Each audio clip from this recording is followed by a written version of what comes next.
The ball's dangerous. Oh! Tim Cahill. Can you believe? Lovely little turn from the wall goal. Oh, what a goal! John. Here's Aloisi for a place in the World Cup. For us. He scored! The Socceroos, kings of the continent, for the first time. They're the champions of Asia. Hello and welcome back to the Football Snack. It's 2018 and we're returning to your ears bigger and better than ever before for the usual rounds of dissecting and inspecting the A-League and everything Australian football, both men's, women's, juniors and everything in between.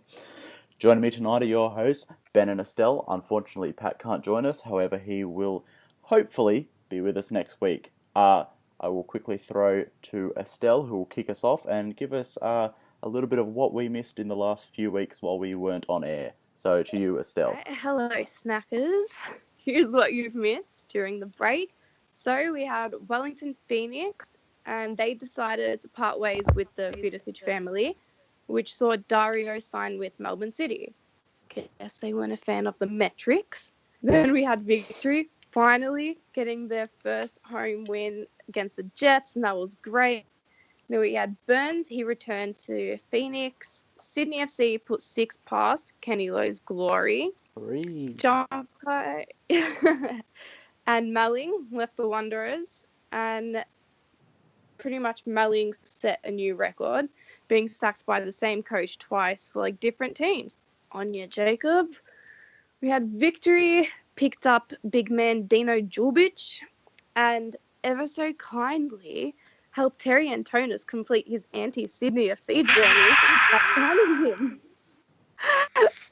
And then we'll move on to Melbourne City. The young one, Arzani, got a bit of a reputation now for diving, challenging David Carney on that one. That wasn't a dive. More VAR confusion. Jets signed Rodriguez, and he was a huge impact.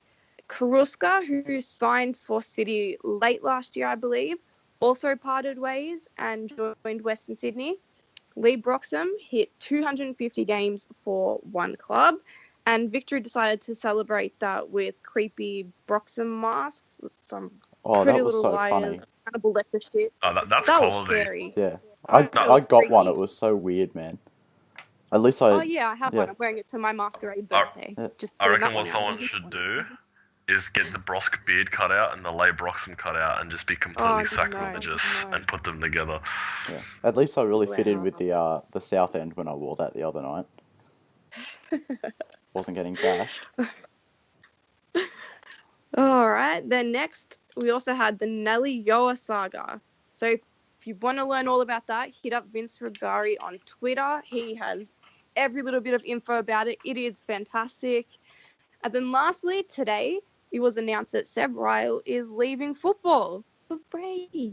All right, boys, what interested you out of those topics? I'm going to take a little bit of the storm here. Nick Kyrgios just won. Yes. Yeah, the boys. What interested me, I'm going to cut to the Rising. I'm going to return to the purple goggles that I had on in 2017 and take note of the Seb Ryall retiring, which is interesting given it was either retire or move to Perth, and honestly, I can't blame him on that front. The Nelly Yoa thing provided us all with a bit of comic relief, I feel, over the festive period, and provided a bit of a tangent while the snack was on a break, and now that the snack's back, we'll be there for all your comic relief on Twitter. Ben, what interested you there? Terry Antonis is a piece of shit human being. That's what interested me there. I love him. You spit on the hands with the feed. Okay, fair enough. He went to Wanderers struggling for game time, but then he goes to. I can't even say. I can't be asked. It's just. See, no, but the best thing is he actually signs with Victory. He was just on loan to the Wanderers, and now he's signed with Victory. What a man! He's my religion. Well, I'm sorry, but I'm a heretic. What else is there? Cornthwaite leaves the Wanderers. I found it a bit interesting how we how a week before we got released he said it was all bullshit on Twitter. Rodriguez, he's been alright. I don't know. I haven't seen enough of him to really comment. Just scrolling through all this. VR, there was the change to VAR as well. They promised to make it a bit more direct and fast, which, to be fair, for the most part, I think it has been. It hasn't taken 5 or 6 minutes to make a decision now. It's been Yeah. relatively quick. If it's like this the whole time, I don't think I'd mind it as much, but that's But another debate. there was a little bit of confusion with that as well, because there were some articles saying that VAR has lost the ability to upgrade a yellow card. And then you saw in the victory game, Reece It did it to Reece Williams, Williams, yeah. yeah, was originally given a yellow card and then was upgraded to a red. So, like, where does Yeah, that I don't stand? understand. That. It might have. I don't even know like the reasoning behind it. Like you can talk about the tackle. That tackle's 50. I think it's just because it's last man. But even then, just to change the decision. Yeah, but last man's not a rule anymore. Isn't it? Nope. Oh. Well, Yeah. then if that's the case, I don't know how that's even a red. Yeah. So that was great. Yeah, so I was very guess- interested with the... Oh, sorry. Go on. Just quickly. Just good on Broxham for hitting 250. Like, okay, rival clubs and all that, but like, the league is the league's still in the league is still in its infancy. There we go, and we need that kind of shit happening. But yeah, otherwise than that, that's a lot of good. Oh, and with the Seb Ryall thing, that was completely out of the blue. I'm not sure if you heard. The story was during a youth league game, he didn't answer his phone or some shit, which was like really high, like which was like highly irregular, and then he just retires the next day. So. Ah. What do you That- think that's- that he didn't answer his phone? Like, was he meant to be Like, playing youth? No, he wasn't meant to. He was meant to like be at the game or some shit. I think he was meant to be with a couple of people, on the spectator or something, and then he just went Mia for like a whole day, and then he just came out and said, "Yeah, I'm done with football." Which, Wow. I mean, good on him. He's been a good servant to the club and all that, and I guess he didn't want to play for another A-League club, and he didn't want to be, or probably didn't get an offer to Europe. Let's be honest, and yeah. I can respect that. If only he ceased his interaction with youth before. You see, he had to learn his lesson, and now he's not doing it anymore. That's why he didn't turn up. Lowhangingfruit.com. Yes, thank you. My phrase. At least that will be waddled out of the league. We can just keep complaining about Archie Thompson and domestic violence. But anyway, Estelle, what interests you of the past week particularly? Wow. Thanks. Well, obviously the Antona signing, I think that was a really good signing by Victory. Even though I'm still not entirely convinced by Kevin Muscat's strategies. Not a fan of it. I'm going to be 100% honest. We can win games, but I don't think that Kevin has vision. That's my take on things. But I do think Antonis will definitely make a difference, create that depth, and we've got ACL coming up. So that's another thing. What else was there? I think that's pretty much it that really interested me. Of course, the Nelly Yoa thing was a whole lot of... Oh, I don't even know what happened. One day he'd never existed, and the next he apparently existed everywhere. What were some of the rumors that he came up with? Like, apparently he had a multi-million-dollar deal with Victory, but turned it down. Something like that. He'd be on marquee wages despite never playing professional football. There was another thing where he was in the Collingwood jersey outside Amy Park and said, "Thanks Collingwood for giving me a trial." There was this fake Mercedes. That's the Chelsea one. Oh yeah, no, it was Chelsea and QPR. Yeah. And apparently that was his trial at QPR was like him playing in an empty field full of gum trees in London. Gum trees, okay. And there was this whole fake Mercedes Benz ad he made for himself, just him like saying inspirational shit driving around the streets of, the inner suburbs of Melbourne, and I don't know. I don't know how you can be that fraudulent. I mean, just quietly on a good note. No, he like the whole point of him was to be like a spokesperson for like South Sudanese people and like kind of be a voice for the youth and all shit. If you want a genuine person, why don't you hit up Tongik or Deng? They're both South Sudanese. I'm sure they're both genuine people. I'm sure they'd both be happy to have that kind of role if they were interested in not this fraud. Yeah, pretty much. All right. Well, I actually wanted to talk about Seb Ryall a bit.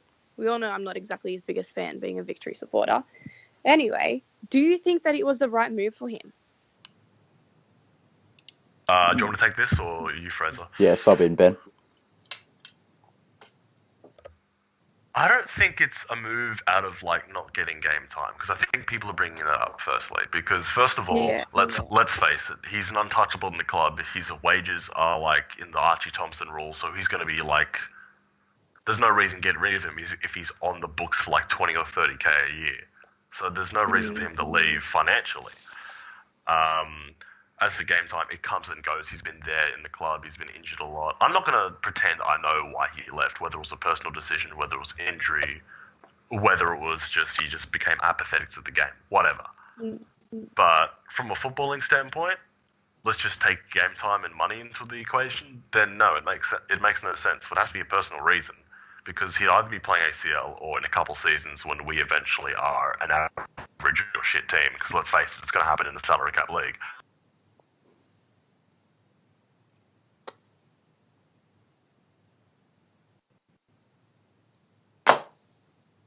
Personal, there's no other way to put it. Actually, if it's not anything else, if it's just a loyalty thing, then good on him. I can totally respect that because I think anyone can because there's fuck all of that left in football. What about you guys? What do you think? I don't know. If it was a personal reason, like the article that I read said that he had kind of lost his passion for football. So he wants to, I guess, fall back in love with it. So I think that maybe probably like being on the bench would have played a part in that. When you're not getting game time, you're not playing for anything. Yes, you can support the team, but you're basically just a supporter at the end of the day.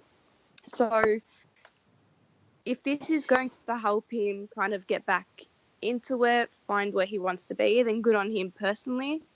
But I don't know if it's the right move if he has nothing to go to right now.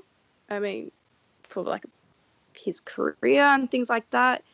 It came out of nowhere, really. So I was actually shocked. Did not expect this at all. But the question I want to ask is, do you think it will affect Sydney FC in terms of depth for the ACL? Ben? Depth, absolutely. Our backup centre-back is Aaron Calver. Ooh. You don't know who that is? That proves my point even more. No, we do. Okay, well, unfortunately, no, but he's all right. He's good. He's good physically, but he needs to learn to actually play the game. Fucking hell. This 100% means we're starting Boyce in the Champions League, so that means we're probably dropping either Ninkovic or Adrian, which is another debate entirely. I'd assume Ninkovic because Adrian's looking like a Johnny Warren contender. I never thought I'd be saying that about the reigning MVP, but here we are. Yeah, it's not the worst thing in the world. I mean, 3 years ago maybe when he was our captain, but not now. It will be sad if you miss him, but it's like we can live without him. We can still play without him. We have been playing without him. Like I think he's only played 2 games this season. So yeah, what about you, Fraser, Estelle? Go. Yeah, my thoughts were that you just promote Calver into the squad. That was just my initial thoughts on it. I don't know the Sydney FC squad well enough to comment on it. I would also subscribe to the belief that means Jordy Boyce, however you say his name, I've never truly got my tongue around it, will be playing ACL for you guys. But then other than that then delves into the Ninko or Adrian against the Chinese farmers debate. So yeah, I can't really comment too much on that. I think Ben hit the nail on the head pretty much coming from the SFC fan standpoint. I think so. Yeah, just going on how you said you can't really pronounce like his name. You told me something last week that made me laugh so much.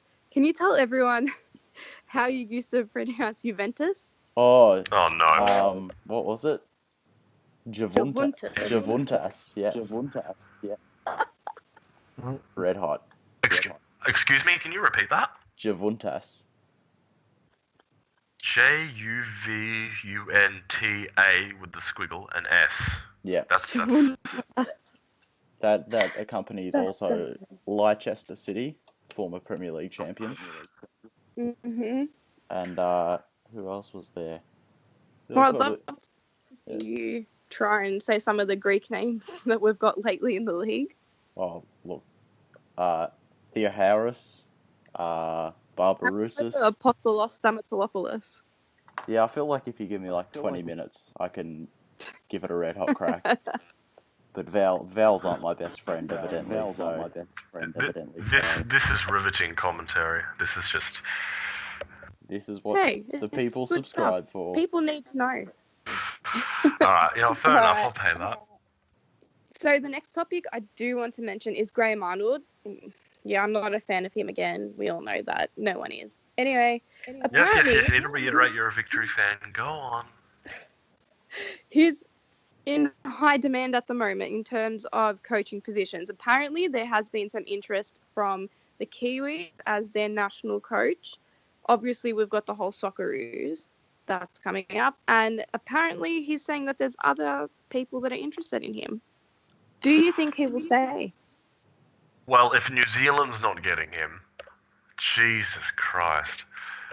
Sorry, I meant to say if Australia's not getting him, New Zealand fucking aren't. Whether he stays, I wouldn't be surprised if he leaves at the end of the season. Like, assuming he does the whole fairy tale bullshit, we win everything, which, let's face it, this season actually would be a disappointment unless we win the triple, which is fucked to say, but the team we have, it's on the cards. Assuming he does that, he has no reason to stay.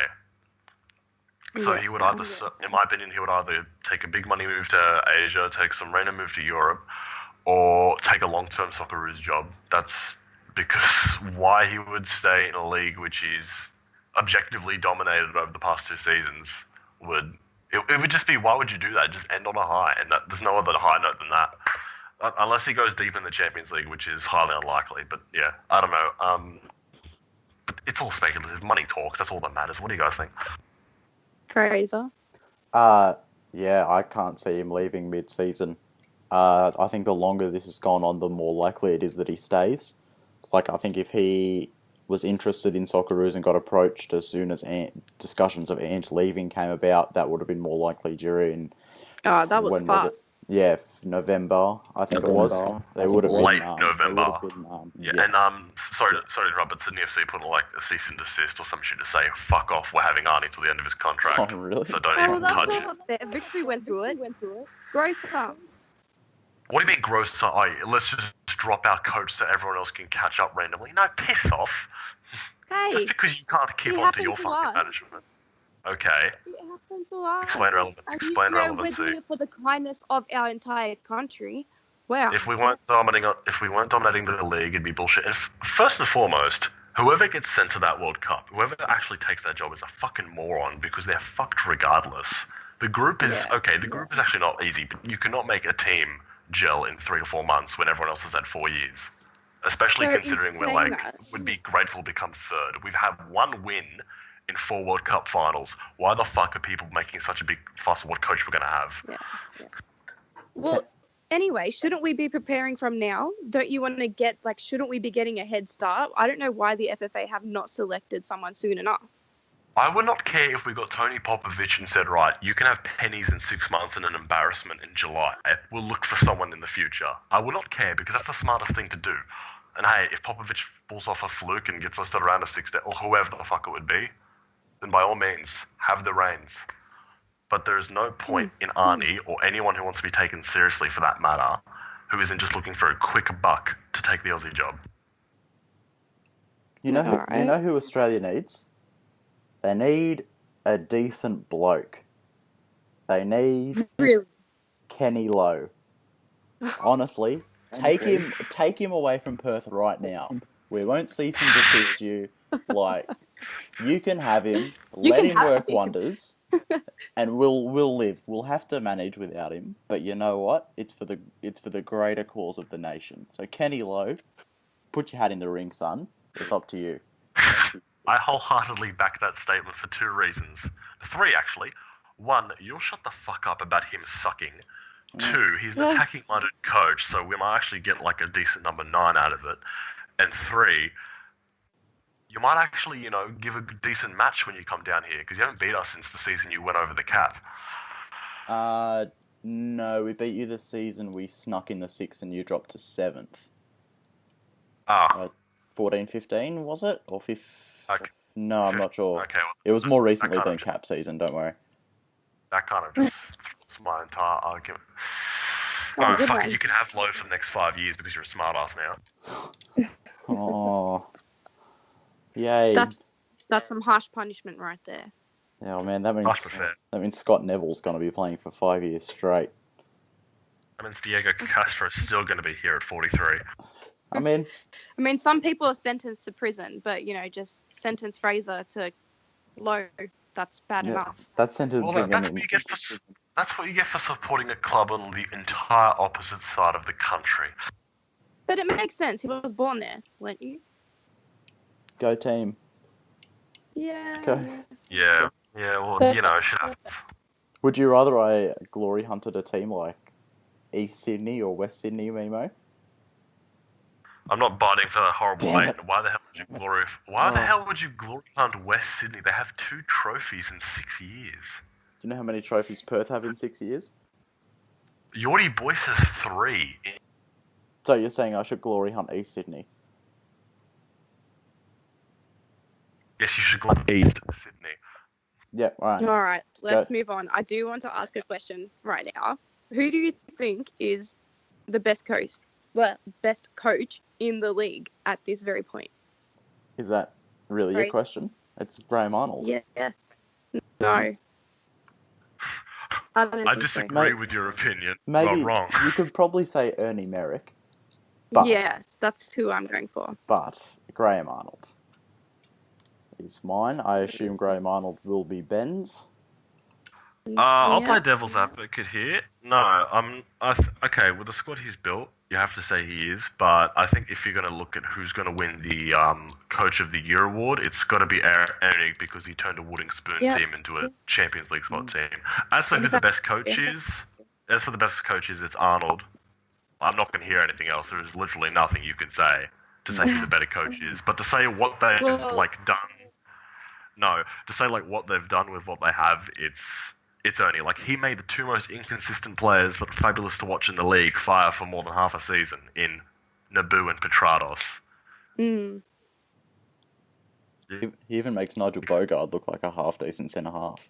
Can't beat that. And Ben Kantarovski, yeah. Actually, fucking Hey, what about Hoffman? What about who? Sorry. Oh, hold on. I think I got the wrong person. Wait, what's that one who's been playing up front? He was a defender. Jason Hoffman. Yeah, so I said that, Hoffman. He started his career as a striker, though. Really? Yeah, at Hart and Junior Socceroos level. That. Oh. And just out of nowhere, he's up here scoring goals. Since when? Who the fuck moved him to fullback? First of all, he's got 3 goals in 15 games. Don't get too excited. And secondly, who the fuck played him at right back? Oh. Coaches these days. Just to sidetrack a tiny bit, I reckon if you played Arpio at right back, just made him cross a shit ton and overlap the forward, and just protect him with the best DM in the league and the best centre back in the league next to him, he'd actually be an alright right back. Oh, you should take him at Sydney then. Actually, yeah, fuck it, why not? Stell's just confirmed Sydney have the best centre half and the best centre mid in the league. They do. Just thought you'd appreciate that, Ben. And the best 2 number 10s in the league, just quietly, thank you. Hey, I can't deny it. You are first right now. I can't deny that. It actually sucks, doesn't it? Yeah, it really for does. you at least. Yeah, I'm happy. I can't handle it. If 7 years is the wait, then I will happily oblige. Well, actually, I have a source who was speaking to Tommy Pondoliak last week. So, for those who don't know, Tommy played for Melbourne Victory. And he was saying that Ernie Merrick was the best coach he's ever had. And just the way that he coaches, he's a genius. The way he thinks, amazing. So I just wanted to bring that up. Can I just bring up that getting the go-ahead by Tom Pondoliak will actually give you an extra 10 points on the ladder. It's been confirmed by the FFA this morning. And I think we've got a lot of work to do with these 10 rounds left, because fuck, man. If we're suddenly behind like that, I think the league's done then. I think they've already won the league if that's the case. I mean, Are we even going to stay second? Fuck! Don't worry about City now. For argument's sake, imagine if Jets had Vargas and O'Donovan. I mean, ifs and buts as per, but it would be a much tighter league, I feel. I feel they'd still be in second, but it would be incredible. But only by a couple of points. Yeah, it'd still be. Well, it's only a couple of points now. Like, in all honesty, this league's still wide open. People are just saying it's done and done, but the 6 points, 11 games to go, we versus Jets away. Like, this is still a very open play. And especially finals, like anything can happen in that time. Just depends on the day. That's the thing about this league. And Victory and Wanderers are 5 and 6, so that's really helpful. If we want to get a rivalry in the semi, that'll fuck us for 2 hours. That'd be great. Well, that's the FFA's dream. Can't wait for the ticket prices for those. All right, let's move on. So it is transfer season. Best and worst signings in the A-League. Take it away, Fraser. I mean, it's early days. I feel the best move, we've mentioned it heavily, was Seb Ryall into retirement instead of going to Perth. Best, I think Terry Antonis looks. I mean, Ben's not going to be happy, but they've got 3 number 8s, Melbourne Victory, and they've got no spark of creativity from the midfield. Terry Antonis can provide that. Other than that, I don't think there's been too much going on. You could say Riley McCree for Jets, but yeah, he hasn't played much. Nathan Burns is yet to be seen. Tim Cahill to Void is probably the worst move. I agree. You know, leaves to get game time. Where's he going? No idea. I heard sources saying he'd be signing with an Australian club a few weeks ago, and it would be announced then. Then he was training with Sydney FC, and now apparently he's looking at Crawley Town in Empower League 2 to reunite with Harry Kuehl. So wow. Yeah. How long hasn't he played for now? What? He's 2 months out. December he left. Around there. Yeah. Yeah. I don't get why, because he'd get time at the City team. Yeah, he would. Definitely. Like, more than doesn't make fucking around sense. In a trying to World look for Cup year, what are you team. doing? I think he's just thirsty because he knows his job isn't a lock because Angie's gone now. That's probably it. He's probably just living off borrowed time at this point. Yeah, I think so. Anyway, let's go. Meme of the week. I want to mention this one first. I'm actually shout out to Ben for this. This is a great meme. So there's a photo of Truisi and Muscat sitting down in the change rooms, and they're kind of like embracing, having this like talk. And then in quotation marks, Ben says, "The ball goes below the crossbar." I thought that was hilarious. To say it's a Truisi. I can't believe he actually scored. That's another meme in itself. Yeah, the goal itself was wild. Like, Me. oh god. Ben, what's your meme? Alright, well, you touched on it, Fraser, but Kenny Lowe's not had the best couple of weeks. He lost 6-0 to Sydney. Then I think he had another major loss before that. And he pulls out this line in training swearing, "I'm a decent bloke, I don't deserve that." It reminded me of the footballing version of "I'm a nice guy, why won't pretty girls have sex with me?" And it's the same thing. It's so desperate. And another thing is, right, no one gets to decide if they're a decent person. We all think we're good people, right? Let's just, like, honestly, Fraser, Estelle, we all think we're decent people, right? Yeah, let's go with that one. This is real nigger hours. This is wild. But yeah, Regardless, majority of people, unless they have horrible self-esteem issues or a nice meme like you two just did then, think they're decent people. You don't get to decide if you're a decent person. I think you think I'm the nicest person in the world. I'm sure most people think I'm a fucking idiot. You don't get to decide what you are, what other people perceive you as. Sorry. And the back row singing "You're Getting Sacked in the Morning" after the 3-2 loss. That was hilarious. So yeah, that's my meme of the week. Yeah, it was hilarious because it's not going to happen.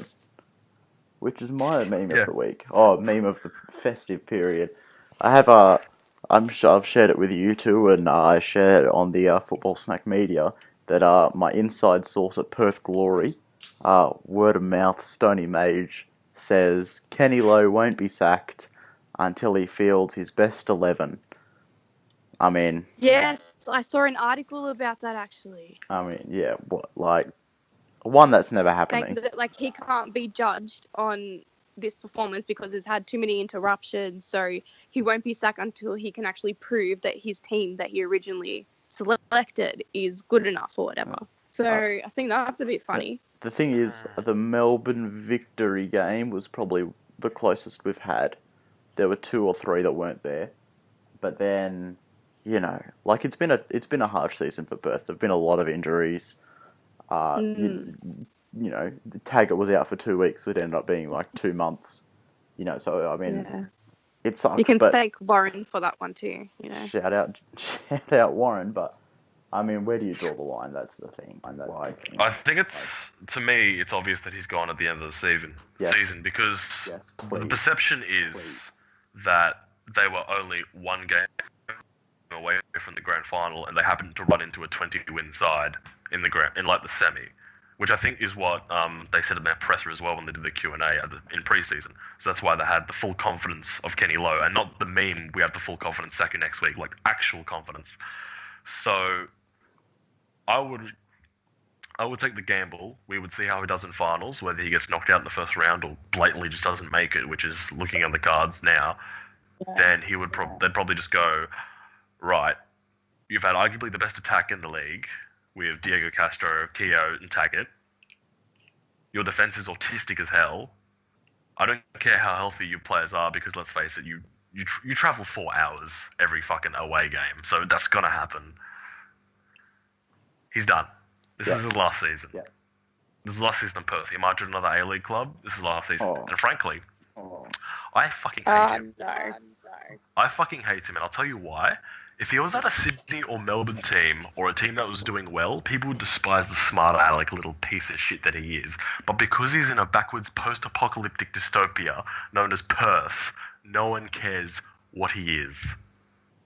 I want him out of this league as much as you do, Fraser. I think it's more funny that he's like this crazy tracksuit wearing bald guy.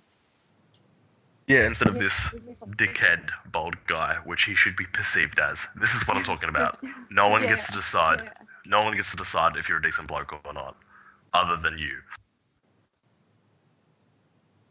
Well, to do with coaching ability, whether or not you're a decent guy. Like, that was just a dumb thing to bring up. Well, that's my meme of the week, though. Yeah. Well, all right, let's move on and preview next up-and-coming round. First game, we have Brisbane against Perth. What do we think about the scores for this one? Brisbane, if you're betting Perth or a draw, then you have some serious guts, honestly. Perth coming in with, assumably, no Brandon Wilson, no Andreu, and no Xavi Torres, so that's our 3 main midfielders gone, meaning we'll have to play Jake Brimmer and another youth player against experienced midfield in Brisbane, who obviously aren't great, but experience over youth in all the categories. Carl Fowler's good. Carl Fowler's actually looked alright this season, but yeah, I reckon 4-0 Brisbane, they'll wipe us. Jeez. Ben? I don't give a fuck about either of these teams. So, obviously, Brisbane played boring as hell football because they have Jamie McLaren carrying that fraud Aloisi, and Perth are just a mess right now. Can I just say Brisbane at home, and then, can we just move on? Yeah, pretty much. But also, okay, thank you. Also news today that Moore has quit. Oh yeah. I don't know. What was his role at the club exactly? Was it football director? I'm asking you. Well, something along the lines of that anyway. But yeah, he handed in his resignation, which was immediate. Oh, let's face it. If he wasn't an ex-player, no one would give a shit. Probably. Yeah. Anyway, next game, Western Sydney against Victory. I'm going to go for a 2-2 draw. I don't know. I think Victory have this. I mean, you guys looked better than the last meeting, and you stole a point last meeting. Wanderers, even though they've been in good form, they haven't lost since the new year. That's a meme of the week contender. We missed that. Them coming to the Wanderers fans coming to training because they had 4 losses in a row. Can we just? Sorry, I don't mean to. We have heaps of time, yeah. Yeah. How the fuck are you that much of an entitled fan base? He just got his job. It's not his squad. Give him time. I know, and they actually I don't went. care. I don't. They don't logically think things through. Like you were saying, it's not his selected squad, so it literally cannot be his fault. He's doing his best to implement his new style, which obviously is going to take time. They saw what happened with Adelaide. Well, maybe they didn't. They're probably bandwagoners. Anyway, it's just stupid of them to rock up to training. I understand that they care. I get that. But it's, I don't know, just something about it really irks me here. It irks you. It does. I do understand. Like, hey, some of the results, like the 5-0 and the 4-0, they probably should have been more goals. I understand those games they had no heart. I understand the whole Thwaite situation. That's another meme of the week. Sorry. Apparently, he threw his jersey as an apology after the 4-0 into the RBB. They threw it back. He threw it again. They threw it back. Thwaite said, "Show some disrespect." And instead of the capo abusing him, he was literally like hundreds of people saying, "You're a piece of shit," and all that. Insider information, my mate's in the RBB. Anyway, his name's Mitchell. Anyway, what were we saying? Oh yeah, Wanderers. Yeah, it irks you just because, like, give him a season or two, it'll be fine. As for this game, sorry that takes so long. As for this game, I think victory should just roll them. I'd go -1 victory if I was a betting man. Yeah. Lovely. Fraser. Yeah, I mean, victory looked pretty good, I have to say, against Perth. Milligan at centre-half looked quality because he was able to ping some balls through over, pretty much just bypass both garbage midfields and the shit fest that was going on in there, and just have Barbarouses run at the Walter Scott on debut.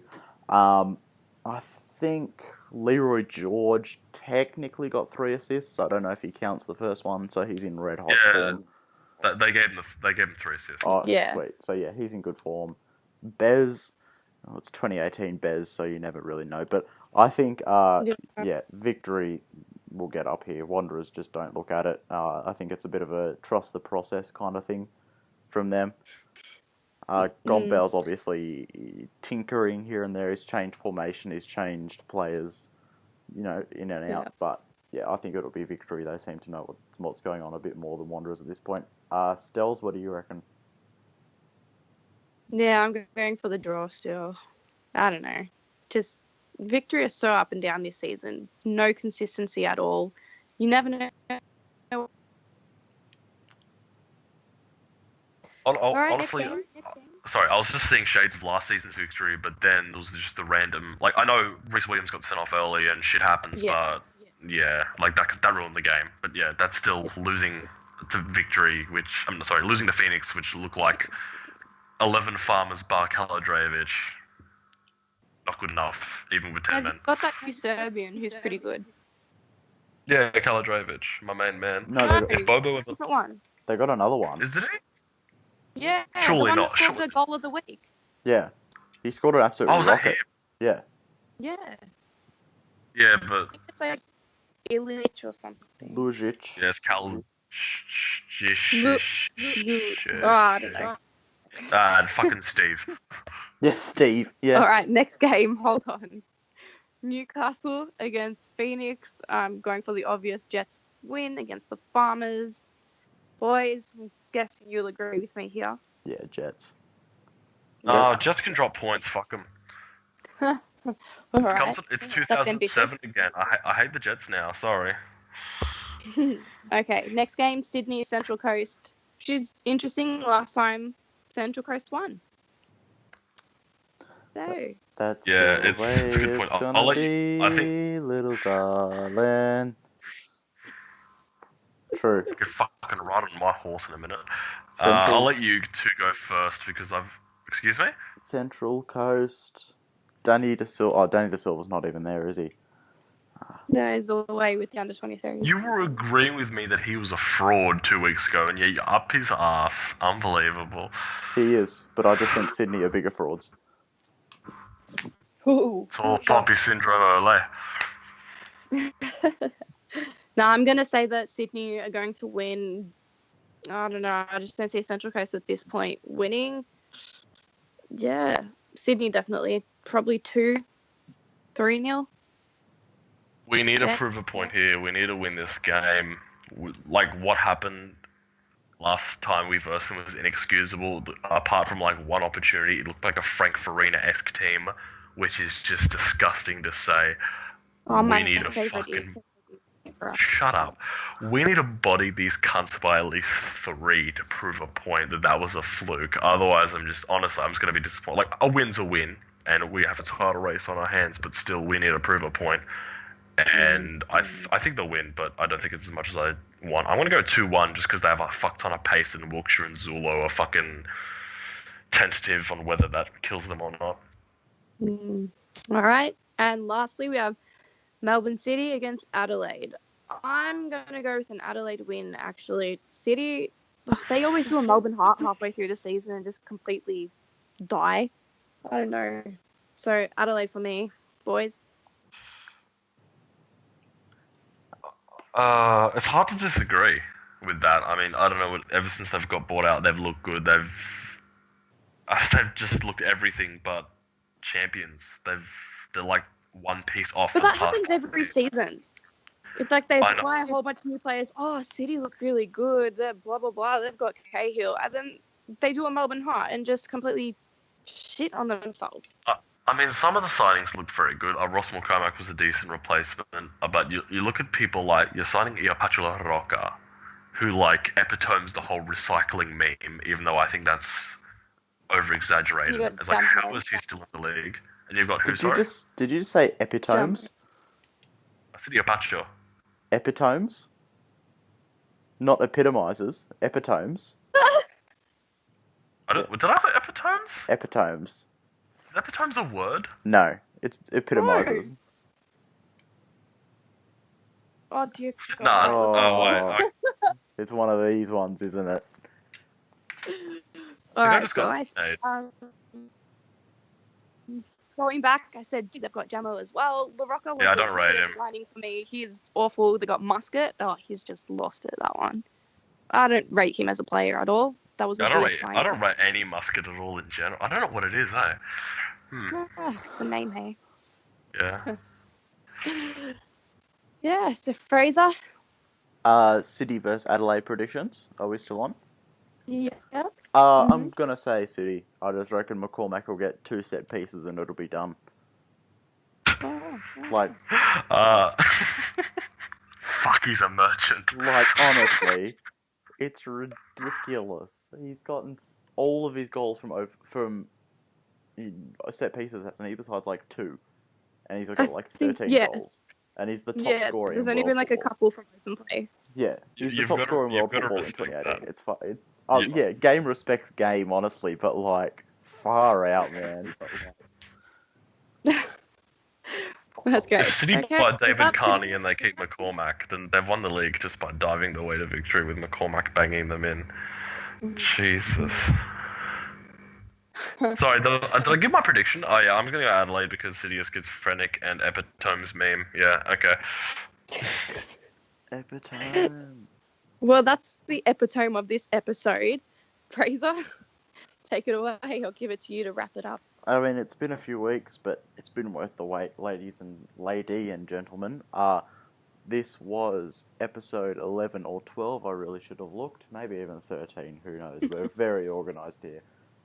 We shall be back next week to review those games that we just went through and to preview the next round. So until then, we look forward to you hearing from us next time.